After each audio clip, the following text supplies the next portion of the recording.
શ્રી ગણેશાય નમઃ. આપણી YouTube channel ભક્તિ સત્સંગમાં આપ સૌનું સ્વાગત છે. આજના આ વિડીયોમાં આપણે જાણીશું ચૈત્ર માસની અમાવસ્યા ક્યારે છે, તારીખ 16 એપ્રિલ કે તારીખ 17 એપ્રિલ 2026.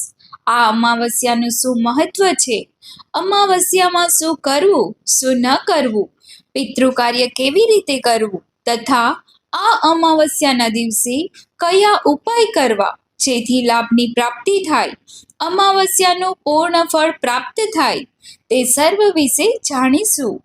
ઓમ ભૂર્ભુવસ્વઃ તત્સવિતુર્વરેણ્યમ ભર્ગો દેવસ્ય ધીમહિ ધિયો યો ન પ્રચોદયાત. હે પરમપિતા પરમાત્મા, પરમ પ્રકાશમય દિવ્ય સ્વરૂપ ભગવાનની હું આરાધના કરું છું. હે પ્રભુ, મારી બુદ્ધિને સન્માર્ગે વાળો. બોલો સૂર્યનારાયણ દેવની જય. ચૈત્ર માસના ઈષ્ટદેવ ભગવાન સૂર્યનારાયણ દેવ છે, જે આપણને સૌને તેમના દર્શન કરીએ છીએ સાક્ષાત નારાયણનું સ્વરૂપ મનાય છે. ભગવાનની આંખો છે, સૂર્ય અને ચંદ્ર, અને આપણા કર્મફળ દાતા પણ છે. આપણા કર્મોના સાક્ષી ભગવાન સૂર્યનારાયણ દેવ અને ચંદ્રદેવ છે. ભગવાન સૂર્યનારાયણ દેવ અમાવસ્યાના સ્વામી પણ કહેવાય છે. પિતૃકૃપા પ્રાપ્ત કરવા માટે પણ સૂર્ય ઉપાસના કરાય છે. જ્યાં સુધી સૂર્યદેવ ધરતીલોક ઉપર દર્શન આપે છે, એટલે કે સૂર્ય ઉદયથી સૂર્યાસ્ત સુધીનો જે સમય છે, તે દરમિયાન જ પિતૃ કાર્ય થાય છે. ત્યારબાદ થતું નથી. ત્યારબાદ જે અંધકાર થાય છે, સૂર્યાસ્ત થાય છે, ત્યાર પછીનો જે સમય છે, તે ભૂત ભાવના ભગવાન મહાદેવ ભૂતનાથનો સમય પ્રારંભ થાય છે. અને અમાવસ્યાની રાત્રિનો સમય તે માતા મહાલક્ષ્મીનો સમય પણ કહેવાય છે. માતા મહાલક્ષ્મી પોતાના વાહનો ઉપર બેસીને ધરતી લોક ઉપર આવે છે અને ભક્તોના ઘરમાં આંગણામાં વાસ કરે છે, જીવનને ધન્ય કરે છે, ધન ધાન્યથી પરિપૂર્ણ કરે છે. માટે આપણે જે અમાવસ્યાના દેવતા એવા પિતૃ દેવતાની પૂજા ઉપાસના કરવી હોય તો દિવસ દરમિયાન કરવી જોઈએ. અને ખાસ કરીને બપોરનો જે સમય છે, તે સમય પિતૃ કાર્ય માટે ઉત્તમમાં ઉત્તમ છે. જ્યારે આપણે પીપળાને જળ પણ અર્પિત કરીએ છીએ, ત્યારે પૂજન પણ કરી શકીએ છીએ, પિતૃ કાર્ય પણ કરી શકીએ છીએ, દાન પુણ્ય શ્રાદ્ધ તર્પણ પણ કરી શકીએ છીએ, અને જે પંચયજ્ઞ છે તે પણ કરી શકીએ છીએ. ગાયને ભોજન, કૂતરાને ભોજન, કાગડાને ભોજન, કેડિયારું પૂરવું, જરૂરિયાતમંદને દાન પુણ્ય કરવું અને પશુ પક્ષીને દાણાચળની વ્યવસ્થા કરીએ. આ રીતે અમાવસ્યાના દિવસે જે આપણે પિતૃ કાર્ય કરીએ છીએ, ત્યારે આ દાન પુણ્ય કરીએ એ એટલા માટે કે જે આપણે પિતૃ કાર્ય કર્યું છે તે પિતૃ સુધી પહોંચી જાય. જ્યાં સુધી આપણે પંચયજ્ઞ કરતા નથી, ત્યાં સુધી પિતૃ કાર્ય અધૂરું રહે છે.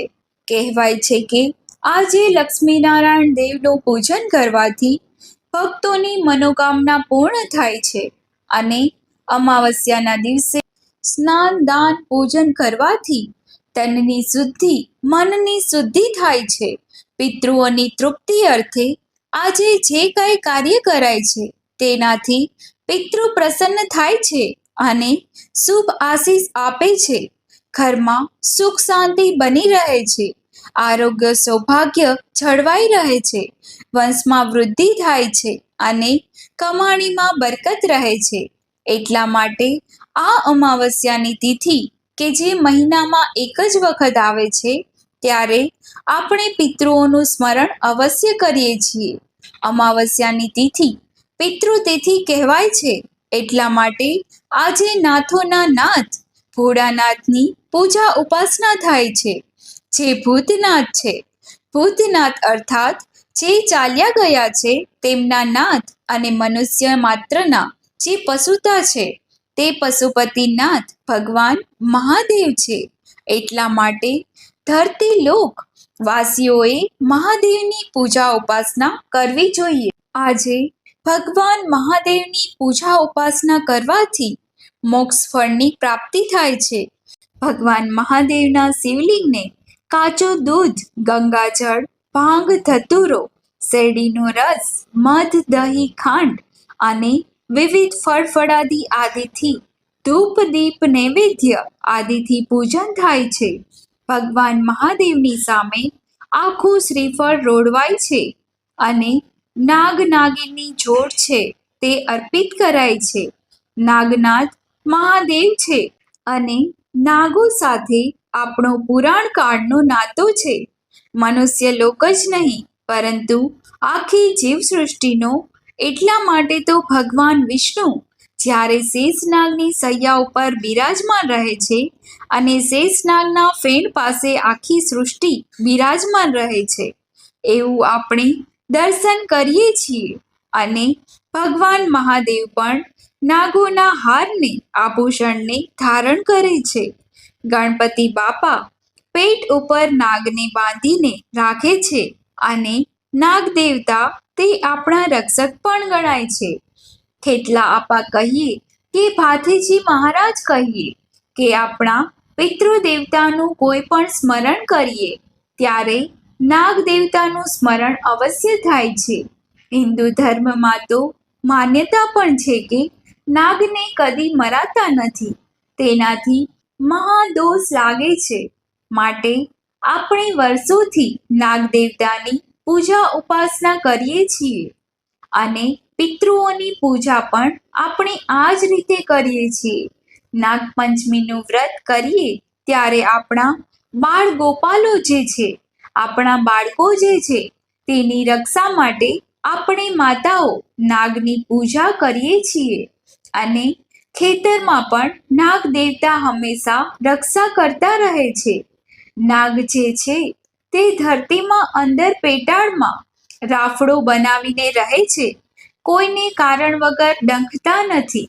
જો તેને છંછેડવામાં આવે તો વાત અલગ છે, પરંતુ નાગ દેવતાની આપણે પૂજા અર્ચના વર્ષોથી કરીએ છીએ તે વાત સત્ય છે. અને પિતૃઓની પૂજામાં પણ નાગ દેવતાની પૂજા જ મનાય છે. એટલા માટે જ્યારે આપણે પિતૃ કાર્ય કરીએ છીએ ત્યારે નાગની પૂજા અવશ્ય કરીએ છીએ. હવે આપણે સૌ પ્રથમ જાણી લઈએ કે ચૈત્ર માસની અમાવસ્યાની તિથિ ક્યારે આરંભ થાય છે. આપણા હિન્દુ પંચાંગ અનુસાર ચૈત્ર માસની અમાવસ્યાની તિથિ તારીખ 16 એપ્રિલ 2026 રાત્રે 8:11 પ્રારંભ થાય છે. જે આ તિથિ પૂર્ણ થાય છે તારીખ 17 એપ્રિલ 2026 સાંજે 5:21. આમ અમાવસ્યાનું વ્રત તારીખ 17 એપ્રિલ 2026 શુક્રવારે કરવામાં આવશે. આજે જ વ્રત, જપ, તપ, દાન, પુણ્ય કરાશે. તીર્થોમાં જઈને ભક્તજનો સ્નાન કરે છે જેથી સર્વ પાપ નષ્ટ થાય અને પિતૃદેવતાની પણ કૃપા પ્રાપ્ત થાય. આ ચૈત્ર માસની અમાવસ્યાના દિવસે પિતૃઓનું સ્મરણ થાય છે. પિતૃ નિમિત્તે પિંડદાન, શ્રાદ્ધ, તર્પણ કરવાથી પિતૃઓની, પૂર્વજોની આત્માને શાંતિ પ્રાપ્ત થાય છે. અમાવસ્યાના દિવસે ભગવાન વિષ્ણુની સહસ્ત્ર નામનો પાઠ પણ કરાય છે. તેનાથી પણ પિતૃઓ તૃપ્ત થાય છે. પીપળાના વૃક્ષ નીચે જળ અર્પિત કરીને હનુમાન ચાલીસાનો પાઠ અથવા ભગવાન નારાયણના મંત્રનો જાપ કરવો ઉત્તમ મનાય છે.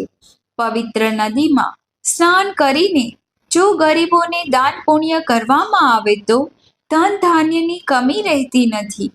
આ ચૈત્ર માસની અમાવસ્યાના દિવસે સવારે વહેલા ઉઠીને સ્નાનાદિથી પરવારીને શુદ્ધ વસ્ત્ર ધારણ કરવા, ત્યારબાદ ગંગાજળ મેળવેલા જળથી આખા ઘરમાં છંટકાવ કરવો જોઈએ.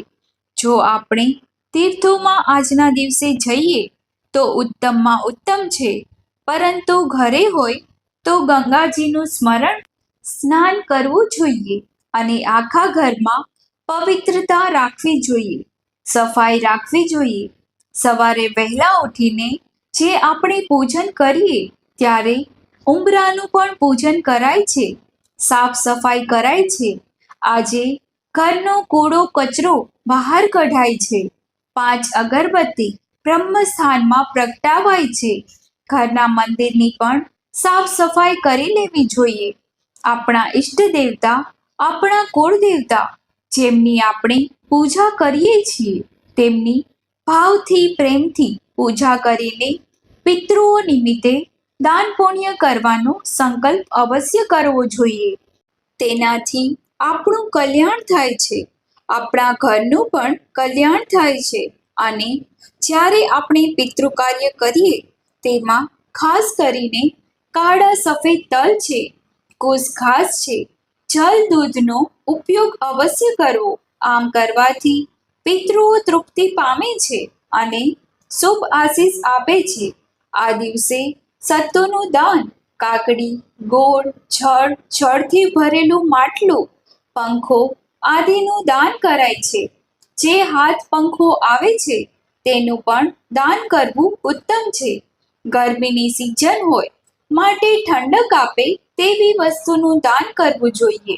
આ બધી વસ્તુ વિશેષ ફળ આપનાર છે, કારણ કે કહેવાય છે ને કે સમય અનુસાર જે દાન કરવામાં આવે તે જ ઉત્તમ દાન છે. જેમ કે અત્યારે ઉનાળો છે, ધગધગતા ઉનાળામાં આપણે કોઈને ધાબળો દાન આપીએ તેનાથી કોઈ લાભ પ્રાપ્ત થતો નથી. પરંતુ જ્યારે શિયાળાની ઋતુ હોય ત્યારે આપણે કોઈને ધાબળો દાન આપીએ તો તેને કામ આવે, તે આશીર્વાદ આપે, તેની આંતરડી ઠરે. એમ જે વસ્તુ જ્યારે જે સમય યોગ્ય હોય, કાળ સમય અનુસાર તે પ્રમાણે દાન આપવું સર્વશ્રેષ્ઠ મનાય છે. પુણ્યના ભાગી ત્યારે જ બનીએ છીએ. એમાંય ખાસ કરીને જે આ ચૈત્ર માસની અમાવસ્યા છે ત્યારે તો મેષ સંક્રાંતિ પણ છે. એટલે કે અત્યારે સૂર્ય ભગવાન મેષ રાશિમાં વિદ્યમાન છે, ઉચ્ચના થઈને બિરાજમાન છે, શુભ ફળ આપે છે, પવિત્રતા સદભાવ ફેલાવે છે.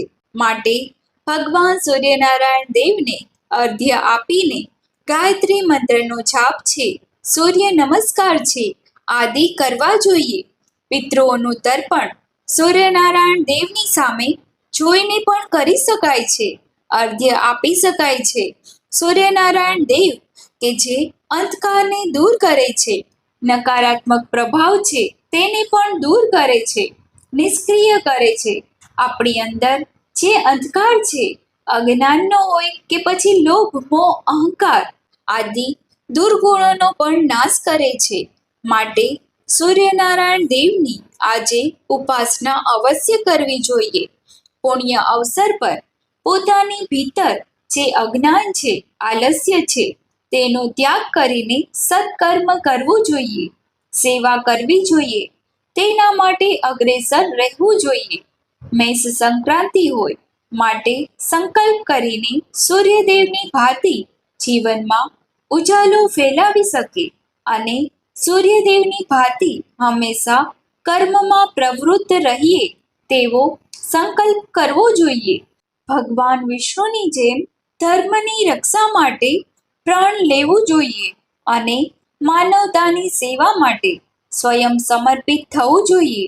મેષ સંક્રાંતિ હોય ત્યારે પવિત્ર નદીઓમાં સ્નાન કરવાથી અનેક ગણું પુણ્ય પ્રાપ્ત થાય છે, પાપોનો ક્ષય થાય છે અને અંતે મોક્ષ ફળની પ્રાપ્તિ થાય છે. આથી આ ચૈત્ર માસમાં જે મેષ સંક્રાંતિ આવે છે તેનાથી પણ મનુષ્ય પોતાનું કલ્યાણ કરી શકે છે. માન્યતા છે કે ભગવાન શ્રી રામચંદ્રજીએ દક્ષિણ તરફ રાવણ તરફ, લંકા તરફ વિજય પ્રાપ્ત કરવા માટે યાત્રાનો આરંભ આ મેષ સંક્રાંતિ દરમિયાન કર્યો હતો અને તેમને વિજયની પણ પ્રાપ્તિ પણ થઈ હતી. જ્યારે સૂર્ય પોતાની શુભ રાશિ મેષ રાશિ મંગળની રાશિમાં બિરાજમાન હોય ત્યારે ઉચ્ચ ફળની પ્રાપ્તિ કરાવે છે અને રઘુકુળ નંદન શ્રી રામચંદ્રજી તો સૂર્યવંશી પણ હતા. પોતાના ઈષ્ટના આશીર્વાદ પણ તેમની સાથે હતા. એટલા માટે વિજયની પ્રાપ્તિ તો થવી જ સંભવ જ હતી. આ ઉપરાંત પણ કહેવાય છે કે આ મેષ સંક્રાંતિમાં જેટલા વ્રત જપ તપ ઉપવાસ આવે છે તે દરમિયાન ભગવાન વિષ્ણુની આરાધના કરવી ઉત્તમ ફળ આપનાર છે. આમ આ ચૈત્ર માસની અમાવસ્યાનું ઘણું મહત્વ છે. આજે ગાય માતાને લીલું ઘાસ આપવું જોઈએ. જરૂરિયાતમંદને દાન પુણ્ય કરવું જોઈએ. આજે અમાવસ્યાની રાત્રિની તિથિ તે ઘોર અંધકારમય હોય છે, માટે કામ વગર બહાર જવું નહીં અને શનિદેવની પણ પૂજા કરવી. શ્રી હનુમાનજીની પણ પૂજા કરવાથી નકારાત્મક પ્રભાવ દૂર થાય છે. અમાવસ્યાની તિથિના દિવસે વ્રતનું પાલન કરવું, કોઈની નિંદા કુથલી ના કરવી, વ્યસનનો ત્યાગ કરવો અને પતિ પત્નીએ પણ બ્રહ્મચર્યનું પાલન કરવું. અમાવસ્યાની તિથિ પૂર્ણ થાય એટલે વૈશાખ માસ પ્રારંભ થાય છે, જે ભગવાન નારાયણને પ્રિય છે. આજે અમાવસ્યાની તિથિ હોય, ચૈત્ર માસ પૂર્ણ થાય છે, માટે ચૈત્ર માસ દરમિયાન જે આપણે પૂજા ઉપાસના કરી છે તેમાં કોઈ ભૂલ કે ક્ષતિ રહી ગઈ હોય તો આપણે આપણા પ્રભુ પાસે, ઈશ્વર પાસે, માતાજી પાસે ક્ષમા યાચના કરીએ. કારણ કે ચૈત્ર નવરાત્રિ પણ હતા અને પ્રભુને પ્રાર્થના કરીએ કે હે પ્રભુ, સદૈવ અમારી ઉપર કૃપા દ્રષ્ટિ રાખજો. અમારા પિતૃ દેવતા અમારી ઉપર સદૈવ પ્રસન્ન રહે અને અમે અમારું શુભ કાર્ય કરતા રહીએ, એવી સૂર્યનારાયણ ભગવાનને પણ પ્રાર્થના કરીએ. આ રીતે અમાવસ્યાની તિથિના દિવસે આપણે આપણું શુભ કર્મ અવશ્ય કરીએ અને પુણ્ય ફળ અર્જિત કરીએ. આજે લક્ષ્મીનારાયણ દેવની ઉપાસના કરવાથી પિતૃ પણ તૃપ્ત થાય છે અને મનોકામના પૂર્ણ કરવામાં સહાયતા કરે છે. એવા ભગવાન લક્ષ્મીનારાયણ દેવને પણ આપણે કોટી કોટી વંદન કરીએ છીએ. ઓમ શ્રી મહાલક્ષ્મી ચ વિદ્મહે વિષ્ણુ પત્ની ચ ધીમહિ તન્નો લક્ષ્મી પ્રચોદયાત. બોલો અમાવસ્યાના દેવતાની જય. શ્રી લક્ષ્મીનારાયણ દેવની જય. આપ સર્વને મારા જય માતાજી, જય શ્રી કૃષ્ણ.